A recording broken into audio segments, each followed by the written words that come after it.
Welcome to the Global Missions Podcast, a show for Christ followers who want to participate more effectively in God's work, both at home and to the ends of the earth.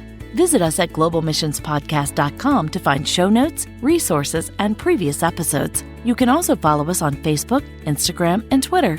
This podcast is brought to you by the Global Missions Toolbox, a new online collection of practical, trusted resources made for those who support global missions from home. Visit us online at globalmissionstoolbox.com to register for access to this growing collection of tools for senders.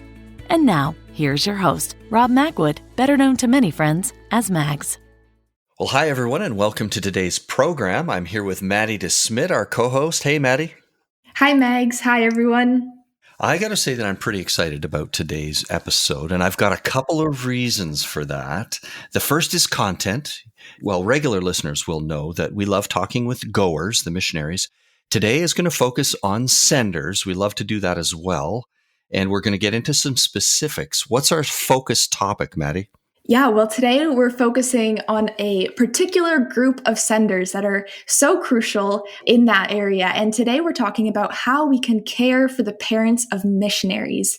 And it might not necessarily be the first group of people we think of supporting as senders, but we think it's so important. And we're excited because this is actually a topic we've wanted to cover for a long time on the podcast.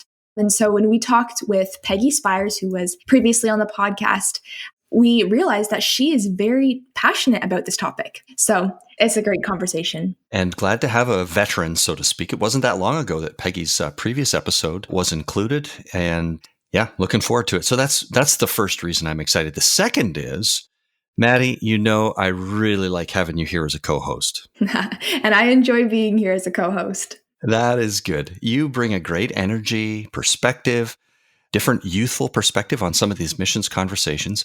And in our production schedule, we realized that this might work out really well for Maddie to actually lead this conversation and to do this interview with Peggy. And so we've set it up that way. I had a chance to attend, so I've heard it, and it went really well. I think you're going to be blessed by this conversation. Friends, I am really pleased to introduce this episode, Maddie's first interview with Peggy Spiers. Our guest today is Peggy Spiers, who has actually been a guest already in this season of the podcast. Back in January, we recorded and released an episode called The Crucial Role of Senders in the Great Commission. That's episode 170. And clearly, we enjoyed that conversation with Peggy so much to invite her back already. And Peggy was willing to join again, so we're thankful for that. Peggy, welcome back to the program. Thanks so much for having me, Maddie. Of course. So for anyone who may not have heard that episode, I'm going to have the opportunity to introduce to you Peggy again. So Peggy works on the global support team for All Nations International and is based in Kansas City, Missouri. Peggy has walked alongside missionaries as they prepare to move overseas and has made many visits to workers around the globe. As a result of all she's learned, Peggy helped develop Senders University, or Senders U, which is a customizable training designed to equip the local church to send and support their missionaries. So we are just very glad for Peggy's expertise and involvement in this discussion. Today we're going to be talking about caring for the parents of missionaries. We're glad to have you here, Peggy, and would love first off just to hear from you about how you became passionate about caring for parents of missionaries. That's a great question. I think it's like anything we do is the more you do it, the more you realize you don't know, So in preparing to send some folks, I just realized that they had extended people in their life. It wasn't just the people that were going. And as I watched the process, I realized that the people watching this whole process, probably with the least amount of understanding in their core group, were the missionaries' parents. Yeah, and I think it's great that we, in last episode, talked about senders and the various roles of senders, some more generally, and now we get to the specific role of parents of missionaries and the opportunity that they have to send their children even to do God's work around the world. That's a great thing. Yeah, for them to release their kids, it's huge. And, I'm often saying in our When I do Senders U or, talking to a missions committee or something, I'll say, the parents of missionaries have paid a price that's not in the missions budget. And we really need to honor that. Well, I think this conversation, hopefully, Lord willing, will be a way that we can honor that sacrifice of parents in particular. And hopefully that can help churches to care for those parents of missionaries, which really is our second question here. Why would you say it's so important for churches to care for the parents of missionaries? Well, the first reason is just to show that they care for their missionaries. It's a good way. I think everyone in the church would say that they want to support their missionaries. And as we talked about in the previous episode, sometimes people just don't know what to do. It's not that they don't want to do it, they just don't know what to do. And so this is a great, easy on-ramp, caring for their parents. When I say easy, it's accessible, right? So most parents are in the country. Some are even local. I mean, I have visited parents of our missionaries who don't even live in the country. But I think to find out where the parents live and to just begin to develop a relationship with them. And even honestly, if we were to do a little poll within our own local churches and find out, are there any parents of missionaries, whether they're ones that our church has sent or not, and just make that a real target audience for care. I love that point. The accessibility of this way of caring for missionaries, it makes it more possible to see that trickle effect that as churches are caring for the parents of missionaries, that is a great thing in the life of that parent, but also can affect the way that the missionary feels cared for on the field as well. So talk to me a little bit about how actively you see churches thinking about this angle and this element of missions already. I think that it probably depends on the church and on the parents. Some parents are more in the background, and so the churches are not as aware of them. Some churches also are not as active in the actual sending process. They're not really walking alongside the missionaries in the whole process, but they do send them. They pray for them. They're on the launch day and they keep up with them. So they just haven't had a chance really to meet the extended family. I think in other cases, the family is not nearby. And so they're not even like on site. It's kind of the opposite of out of sight, out of mind. They've never been in sight. And so it's not that they've never really got to meet them or engage with them to begin with. For sure. So there's some challenges to the church's involvement in caring for the parents of missionaries, just depending on their their location and the relationship that they already have with their missionary and things like that. Yeah, I would just thought of a story about some parents that were involved in a church, very actively involved, and the missions department was a very active missions department. The chairman of the missions department, missions pastor, even knew these parents. And I remember in the middle of a Senders U, these two were in the room, and the chairman of the missions department went up to the parents in tears. And she said, "I am so sorry. It never occurred to me what y'all have been going through as we've been getting your kids ready to go." She said, "I am so, so sorry." And it was really precious because she wasn't shamed into it. I think the Holy Spirit, really moved her in that moment. And she said, I just feel so badly. It just never occurred to me. And I think that's largely the case. The church really would step up quickly if it had occurred to us. Yeah, absolutely. And because I think churches and the missions committees and all the people who are behind a missionary who's decided to go, there's such a celebration there in the work that God has done in that person's life to call them to the mission field and their obedience in following the call. But there's a lot of sacrifice for not only that missionary, but for their parents as well, which I can see how that might not be a church's first thought or anyone's first thought who could be supporting a parent of a missionary. So moving along in this conversation here, we've got lots to talk about today. When we are thinking of caring for the parents of missionaries, what are some things that we should be aware of? Yeah, I think in the sending process, it's good to just kind of ask our missionaries, like, where is your family in this? Are they in favor of it? How are they doing with it? And, we'll find some missionaries whose parents are believers, but this is just really, really hard for them. They're really, really struggling with it. And it's kind of a point of contention. They can't just talk naturally about it. And the other thing is we have parents, of course, that are not even believers. And so This is, like, why would you do this? We don't get it. Another issue, and this is, I've talked with my friends in Chinese churches, the people who have worked so hard, parents who have worked so hard to get their kids educated, and now they're going to go become a missionary and raise support. I think it's very easy for parents to think that this is a waste and that they didn't work so hard for this, Yeah. So those are just a few of the situations that I'm running into pretty regularly. Yeah, those are very helpful things to be aware of, especially the difference between a believing parent of a missionary and an unbelieving parent of a missionary. And being aware of that would change how a church is able to support and what they bring to the support of that parent. Do you have anything specifically to say to churches who are looking to care for the parents of missionaries and those parents aren't believers? I think that might be something we don't think of quite as much, but would you have anything to add on that one in how we can be aware of those circumstances? Well, I would say to start slowly, but ask the parent, ask the missionaries, tell me a little bit about your mom and dad. I know they don't follow Jesus yet, but kind of where are they in this process? Are they just angry?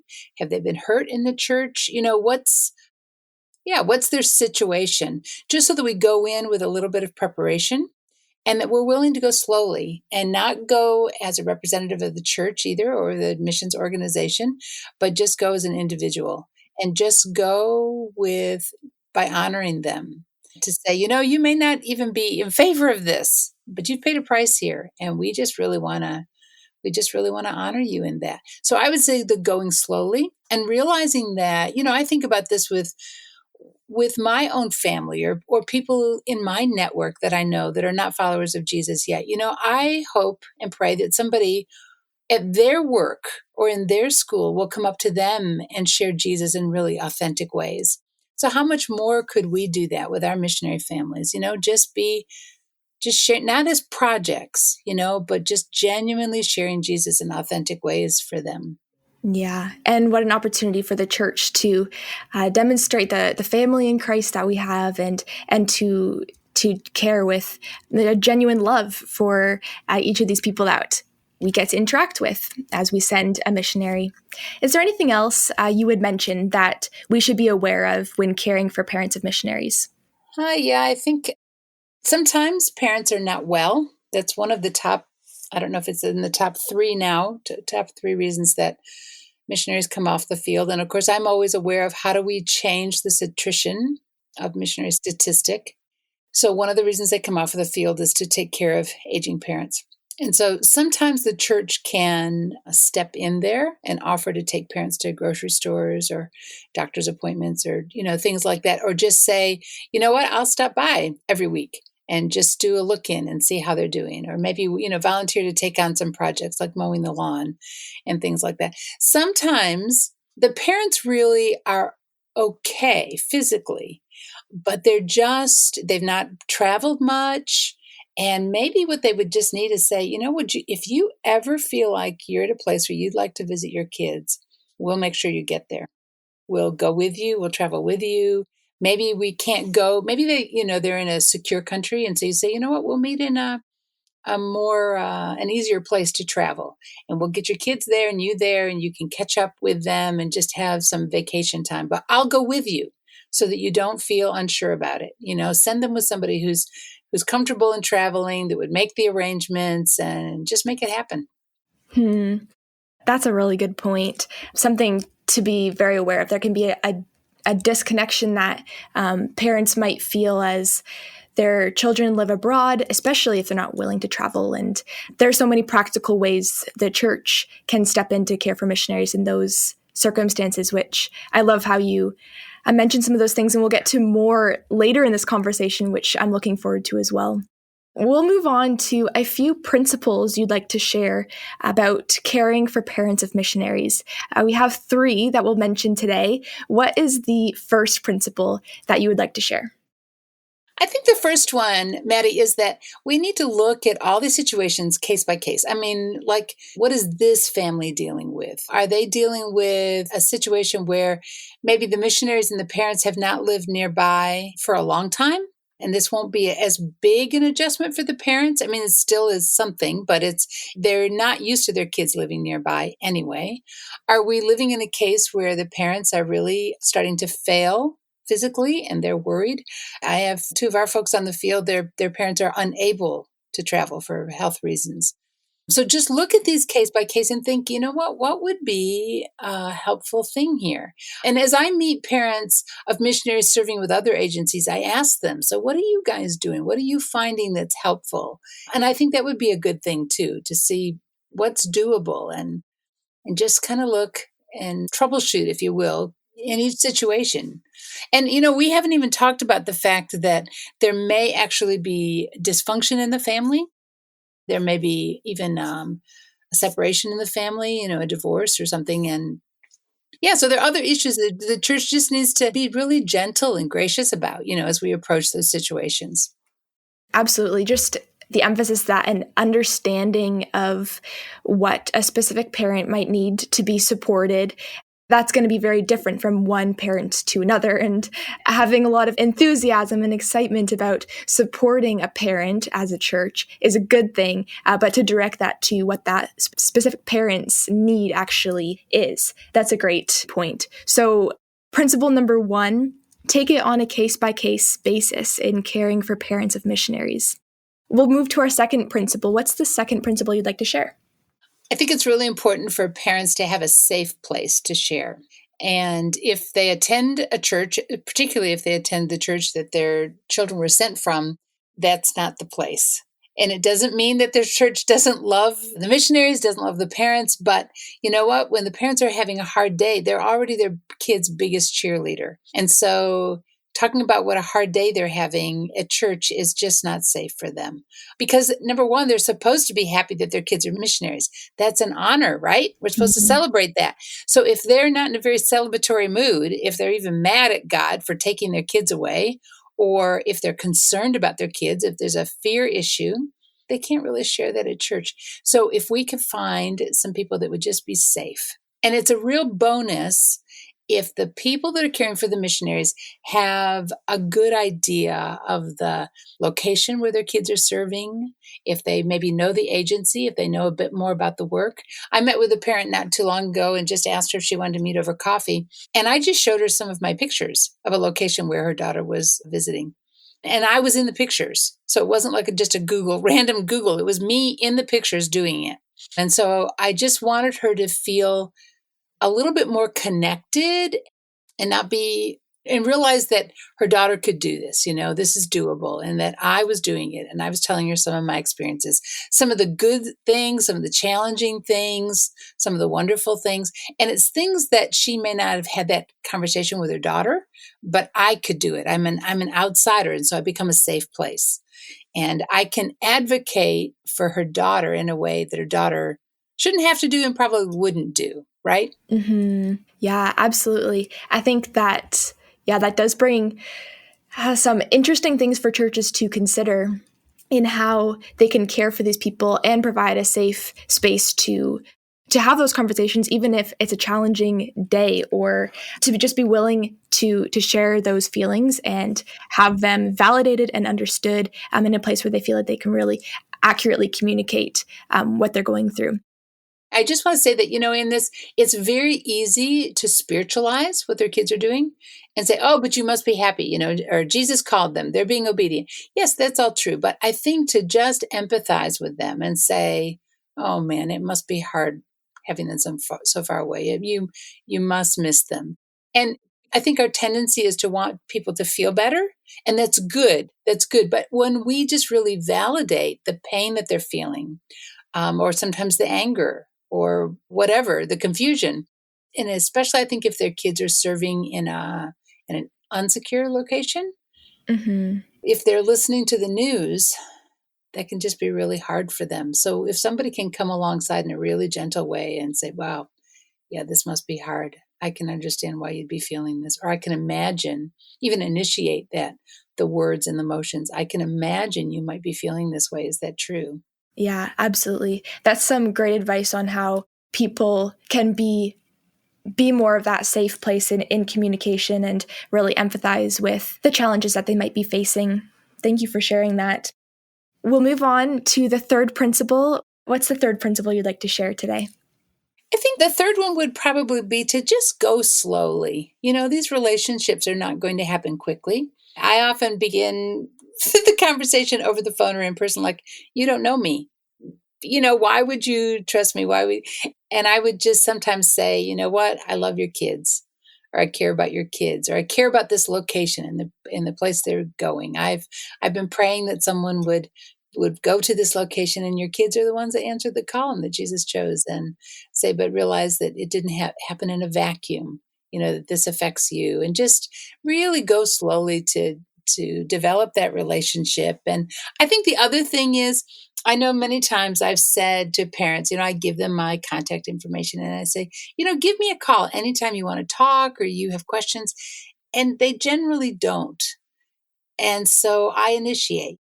I just give them a call, ask them how they're doing. I have visited many parents. I know where they live. I say, when I'm driving through, I say, hey, can we meet for lunch? But I don't wait for them. And that's a nice thing to do, for us to share our contact information and say, call us anytime. But I think it's more likely that they'll respond when we initiate. I think that's great advice. And I think you're right. In many relationships, we do have that opportunity to initiate and to be proactive about showing that support, especially in these contexts. And I love what you said at the beginning too, that you can just reinforce that you love their children who have gone to serve overseas. And I think that's a great starting point for any parent to build a relationship and to know that there's other people who love their children too, and who care about how they're doing and want the best for them. So that's a great point.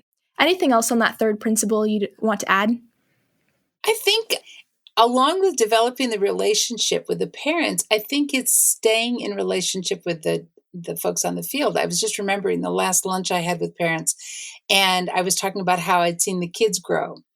And I'd say, oh man, he is getting so tall. And his sister, and I made some comment about his sister. And, and the grandma said, oh man, you nailed her. That's exactly right. That's true. That's the personality she's developing. And so I think in sharing the relationship with the missionary and their kids, I can really have a good relationship with the parents of the missionaries and the grandparents of the children when I notice how their kids are doing. Or one time too, I was really bragging on how the kids on the field, the adult kids on the field, were learning language. And so I talked to the parents and I said, oh my goodness, your kids are doing great. They are really learning language. They're able to actually start to minister and to share Jesus stories in the local language. And that is amazing. And so for me to be able to keep up with the missionaries, to know enough to be able to communicate those things to the parents. And it could be a bad thing. I mean, it could be a concern too. Like, yeah, I noticed this is a hard pregnancy. What do you think? How do you think she's doing in this pregnancy? Or I know they've been having trouble sleeping because of the heat. What do you think? What are they saying to you about that? That's such a great point. So encouraging when there are those stories of how God is working through a missionary. That's encouraging to any supporter or sender of a missionary, but how much more so to their parents to be able to hear that celebrated and to rejoice in God's work together through their children. That's such an encouragement, I'm sure. Well, we've had 3 helpful principles shared. The first one, take it on a case-by-case basis when it comes to caring for the parents of missionaries. Secondly, empathize and validate how parents of missionaries feel. And third, go slowly and carefully in your care for these parents. In just a moment, Peggy is going to share some very practical ideas to help churches care for missionaries. And before we get to that part of the conversation, we'd like to take a break to share this missions resource that we hope will be helpful to you and your church. Sending missionaries is a church-wide effort, from the pews to the pulpit. But how do you cast a vision that inspires your church members to action? Team's Casting a Vision for Missions Guide takes church leaders through the key questions they need to ask as they create a mission strategy. Determine your guiding principles, assess the resources God has given you, and build your plan for success. Go to team.org/podcast to learn more. That's team.org/podcast. And now, back to today's conversation. We're back with Peggy Spiers from All Nations International, and today we're talking about caring for the parents of missionaries. In this first half of our conversation, we've talked about 3 principles to keep in mind when caring for the parents of missionaries, and through our conversation, a couple practical ideas have come out, but we're going to really focus on those practical and more creative ways that churches can get started in caring for parents. And Peggy, something I really appreciated about your last interview was the creativity in some of the ideas that you were suggesting. And so I'm excited to get practical again and get creative about how churches can serve the parents of missionaries. So why don't we get started with that part of the conversation? What are some ways that churches can get started in caring for the parents of missionaries? Yeah, this really excites me because I've just been in so many church settings and seen so many people that I think, oh, in this setting, this would be great, or in this setting, this would be great. I think one thing as a practical step is for a missions committee or for a church to think about, could we actually budget some time and money to actually care for missionaries, parents? So, for example, let's say once a year, a church decided to host a missionary parent banquet, maybe at a local restaurant, maybe a special catered thing at the church, or a special barbecue. And I would say not church-wide, but just for the parents and some core people, in the missions department, just to really, really honor them and to make it a really special night for them. And this also leads to a second thing. It lets the parents spend time with each other. And I think they're a unique group. It's kind of like when you get TCKs together. All of a sudden you feel like, if you're not a TCK, you feel like you're an outsider, and you need to be welcomed in. They have a commonality that we don't all share with them. And while we might be empathetic, we still are not in the same situation they are. So I think any reason to gather missionary families together is a good one. And I'm going to add here that there's we're seeing now that sometimes people are joining the mission field as retired people or semi-retired people. So it's their adult children that they're leaving behind. So I think it's kind of another category, but it's in the same situation. So I think that's one good thing, that the churches can be aware of who's local and host a special event for them. Absolutely. That's such a fun idea. I think even what you mentioned about budgeting for things like this, that's a great way to just make it clear what a priority these parents are and what a priority serving them in this way is. And I like that suggestion. That's really helpful. What are some other practical ways? I'll expand that one a little bit. Let's say your church is in Toronto and you know that you have missionary parents living in Winnipeg. Could you actually put in the budget to have somebody, a point person that's been getting to know the parents maybe virtually, actually make a trip and go spend a weekend with them and visit their church if that's appropriate, And we would not normally say that this is in the missions budget, but I think we need to consider member care and what that looks like in a very different way than we've typically thought of it. But again, it's a budget item. So another suggestion would be to actually host a Parents of Missionaries retreat. And I've done this one time. I invited a facilitator who actually was the child of a missionary, grew up as a missionary himself, and now has missionary children and grandchildren on the field. So what I did is I invited missionary parents that lived in a close geographic area, found a great place just to host them. And in this case, it happened to be just for a day. And they just were fed amazing food all day. And they just had time to interact and time to process, time to ask questions. The man led them in some times of worship and prayer together, praying over specific situations.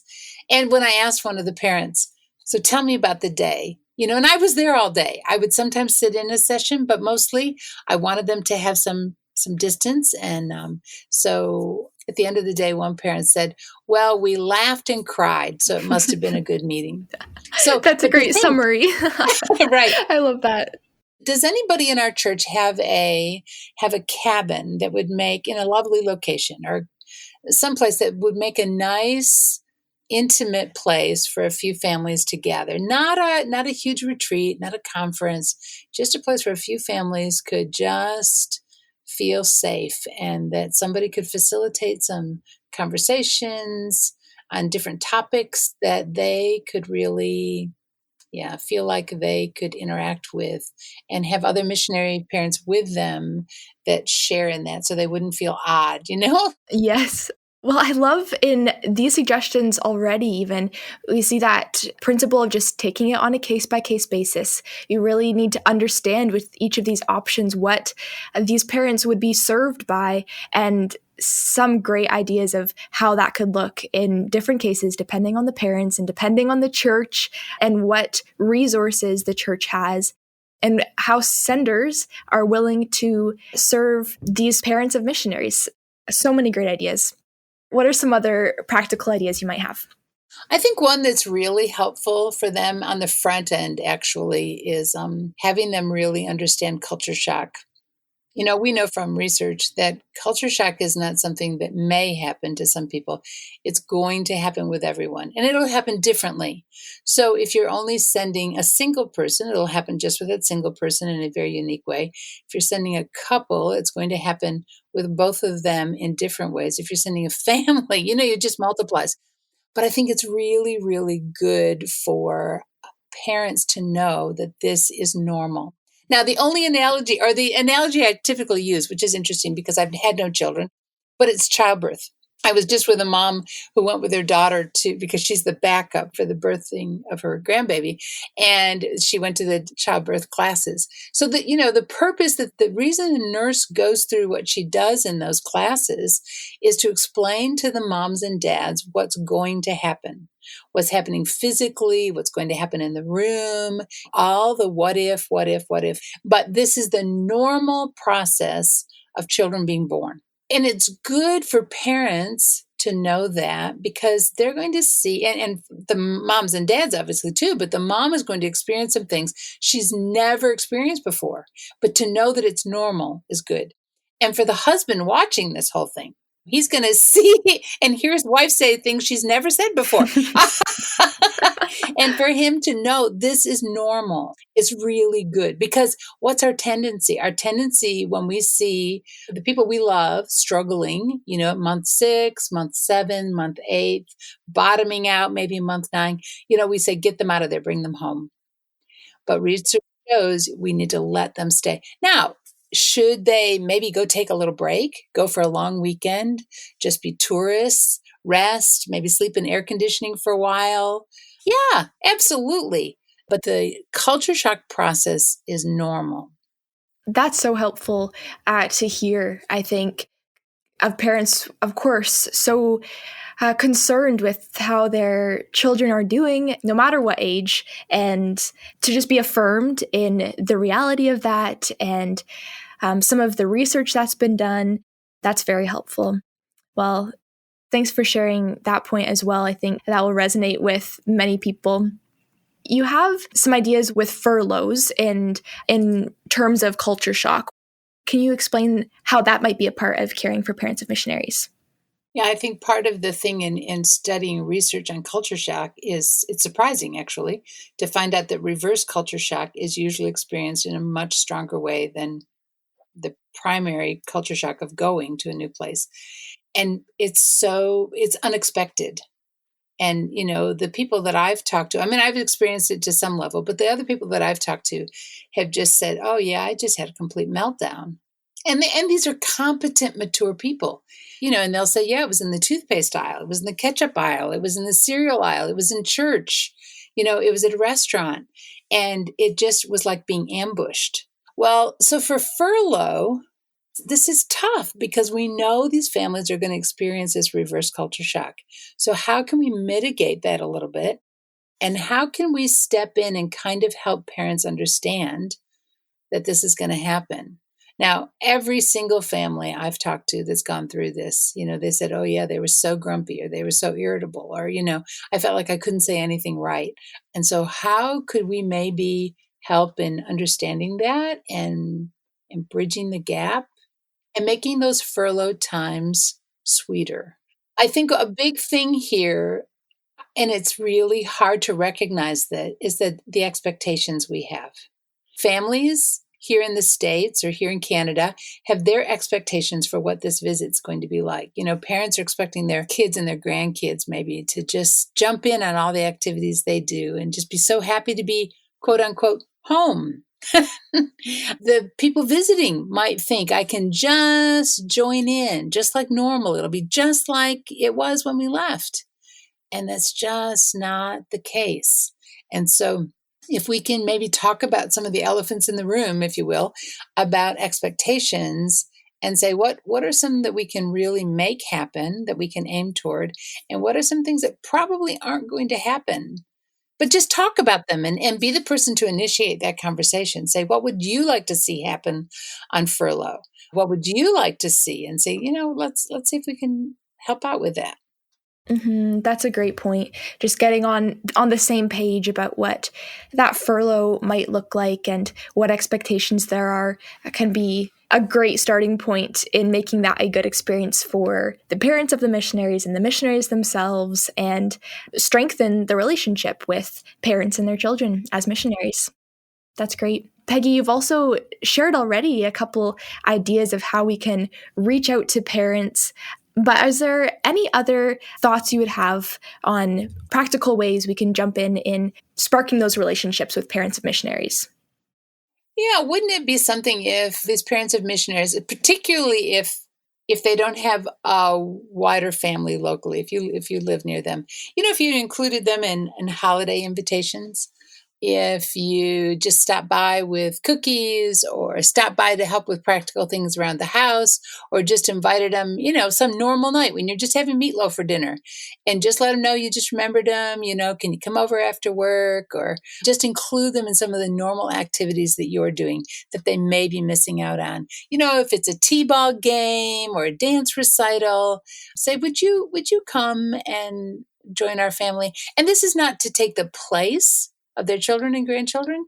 It's just to include them. And being included, being invited is just so nice. Yeah, for sure. And an amazing way, especially within church communities, for the churches who are looking to be a support to these parents. What a way to just really display the body of Christ and the family that we have as believers. It goes far beyond just our biological family. And that's a beautiful truth that hopefully these parents of missionaries will see and really experience through the local church as well. Well, we've covered a lot of practical ideas here. Any final ones you would add? Caring for anyone in reality, not just on paper, right, is a messy thing. I say that jokingly, but there's a lot of truth to it, that a lot of time in the midst of care, someone is crying, someone is sticky, someone, it's messy. Someone has a bedhead, it's the middle of the night, it's something. And so if we can show each other in the church that we're willing to be with them in the messiness of life, and then we can do that, we can extend that to missionaries, and then beyond that to their families. A lot of times missionaries will say to me, oh, my dad's a tough nut, or, he's going to be a hard one to crack. And you say, you know what, I can love him. I can, if they say, well, my dad is just really angry about this, I say, that's okay. That's okay. And so, I think just letting people know that we're there not just for the good days, but we're there for the hard times too. We're not just fair weather supporters, I think that's a really important message, but we need to back it up. Absolutely. And that's important too. And how helpful is that for the missionary as well? I know family who may not be in favor of their decision to go on the mission field, that can be such a big barrier to someone going to the mission field. And for them to know, my family will be loved. Yeah, that's a comforting thing for a missionary as well. Yeah, that's great. Great point. So I feel like we've really just scratched the surface of such an important topic. If our listeners would like to learn more, what resources would you recommend to them? So I've read a book. I don't even have my book anymore. I've given away so many copies of it. Parents of Missionaries, and I'm sure that you've mentioned this before on podcasts. It's just the subtitle is How to Thrive and Stay Connected When Your Children and Grandchildren Are Serving Cross Culturally. And so there's some practical steps in there. But I've also come across Josh Mulvihill's work with Legacy Coalition. And he's got some really good tools in there. And it's not specifically for children and grandchildren serving on the mission field, but he has a book, Discipling Your Grandchildren. So it's great ideas, for grandchildren to connect with their kids. There's another one called Biblical Grandparenting. And then there's still another one. They're just a little set of cards called Let's Talk. Like, how do you start a conversation? Because, you get on whatever virtual platform you're using and, hi, how are you? Fine. And the kids are gone. But if they knew that every time, and maybe even you leave a voice message for them and say, okay, this next time we talk, I want to hear the answer to this question. Here it is. I just talked to some grandparents of a toddler. So here's this little guy. He's not going to communicate over Zoom or, how are they going to connect with this little guy? And she said, what we do is we've started playing hide and seek with him. Oh, that's so and precious. His parents get us on FaceTime or whatever. And then he takes the phone with him when he hides. And see, I think, you know what? There are lots of creative ideas out there. So, that's one. That's But to be able to collect some of those ideas and have some of those on hand to be able to give to grandparents who are frustrated by the time. Another dad said to me, he and his son have a running conversation on WhatsApp or Signal. And he said he'll start a topic or his son will, and it doesn't really have an end to it. It's just this continual conversation that they are working on about some topic, And it could be for the dad who's maybe farming here in Iowa or Kansas, asking the son, so what do you think, what should I be doing with that shed? Do you think about this? But it's a running conversation. It's including the other one in the conversation. And yes, so it's helpful for us as senders to think, okay, how can we help parents and their kids connect? And what can I do to make that happen? For sure. That's helpful to think about, and some just fun and creative ways for parents and grandparents to stay connected. Those are great resources. Thank you for sharing those. I'm also mention we do have several podcast episodes on missionary care and caring for our mission workers. So we'll make sure to link those in the show notes as well. In just a moment, I'm going to ask one last question of Peggy. But before I ask that question, Peggy, if any of our listeners wish to contact you, how would they be able to do that? Great. Just P. Spiers at allnations.international. Perfect. That's great. And that will be in our show notes as well. So this is our final question with each episode. And so, Peggy, that means you've answered it before, but perhaps you have multiple things you'd like to say to Missions Committee, or perhaps there's something more specific and related to this topic. But if you were standing in front of a missions committee and their pastor, and you had the opportunity to say something to them, especially, in this conversation, what would you want to say to them? Boy, I'd love that opportunity. Yeah, I would say to them, we want to send workers to the harvest. Jesus has asked us to do this. He's asked us to go. But yet not all of us are called to go in that way. In Matthew 28, 19 and 20, in the Great Commission, there aren't goers and stayers. We're all supposed to be going. And Jesus talked about, as you go, this is what you're supposed to be doing. So how can we, as the people who are called to be senders and supporters of missionaries, what does that look like for us? And how can we have more buy-in in that process? Well, if we're in a church setting, one of the key ways to do that is with how we spend our money. And that does not mean we just send more money to the missionaries, although that's always appreciated, but that's the easiest thing actually we can do. If we actually invested more to maybe get our missions committee and others interested trained maybe to get some resources, to learn about, getting them connected with, just praying for the region and that their missionaries are working and whatever. Any way that we are investing our time and our money is one way of, it's a strong way of showing our support and our care. Because it's easy for us to say it with our words, but when we back it up with our time and with our money, it's huge. And if every missions person knows, every missionary knows that there's somebody in the church that's contacting them, and somebody in the church maybe that's contacting their agency, and somebody that's contacting their family, their parents, wow. That's huge, huge. Mm-hmm. And a great way to remind us that not every sender is doing each of those roles. Maybe you do split it up between who's contacting the missionary and who's contacting the family. Or maybe you are able to serve financially or prayerfully and just considering those ways that God is calling you specifically. That's a great encouragement. Thank you. Mm-hmm. Yeah. Peggy, thank you for joining us today on the Global Missions Podcast. We're so glad to have you back. Thanks for having me, Maddie. Wow, what a great conversation. And Maddie, I gotta say, you did a super job of that interview.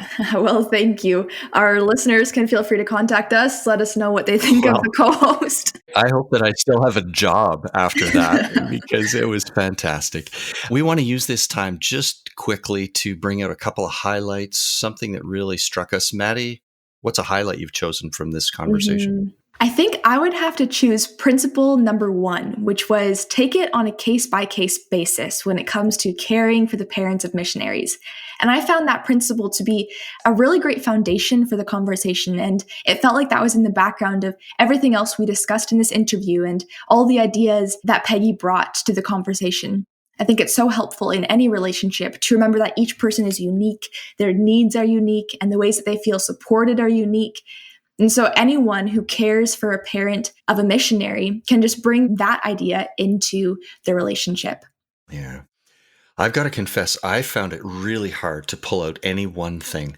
So my highlight is actually the topic that we're talking about this.